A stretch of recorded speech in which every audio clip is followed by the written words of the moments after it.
Sirach 35. Ang pagtuman sa balaod sama kabililhon sa daghang mga halad. Mao kini ang halad sa pakigdait mismo. Ang pagbalos sa usa ka kaluoy sama sa usa ka halad sa trigo ug ang paghatag ngadto sa mga kabus sama sa halad sa pasalamat. Ang pagpahilayo sa sala makapahimuot sa Ginoo ug magpapas sa sala. Apan ayaw pag-adto sa templo kun wala kay halad. Ang balaod nagsugo nga magdala kag halad. Ang halad sa usa ka tawo nga matarong maoy magdihog sa halaran. Usa kini ka mahumot nga baho alang sa labing halangdon. Ang Ginoo modawat sa mga halad nga gihimo sa usa ka tawo nga matarong ug dili siya makalimot niini. Dayga ang Ginoo pinaagi sa madagayaon nga paghalad. Ayaw pag dinalo sa una mong mga abot.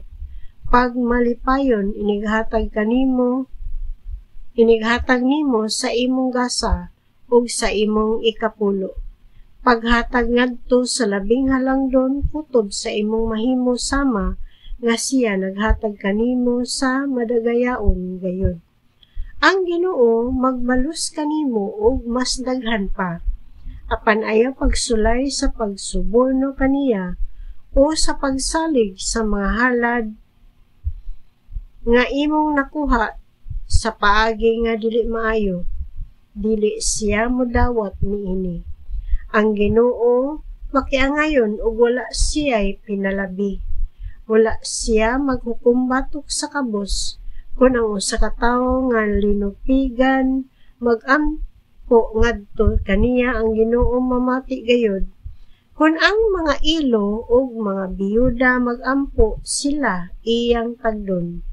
Ang mga luha nga moagas gikan sa aping sa usa ka biyuda nagsinggit ug sumbong batok sa tawo nga maoy hinungdan sa iyang kasakit.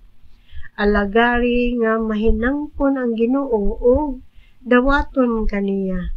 Ang imong mga pag-ampo moabot hangtod sa kapanganuran. Ang pag-ampo sa usa ka tawo nga mapaubsanon mosaylo sa mga panganod.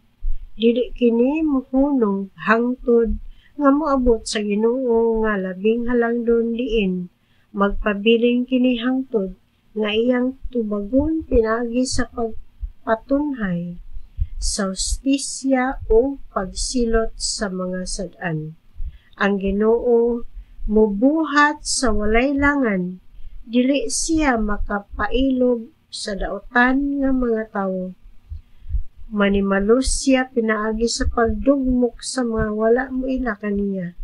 Puuhon niya sa hingpit ang mga walay kaluoy ug ang mga makahitas-on og laglago niya ang gahom sa mga dautan. Hatagan niya ang tagsa-tagsa ka tawo sumala sa iyang mga hunahuna ug mga binuhatan. Tungod sa kaluoy sa Ginoo, ang iyang katawhan malipay sa iyang paghukom sa ilang kaso.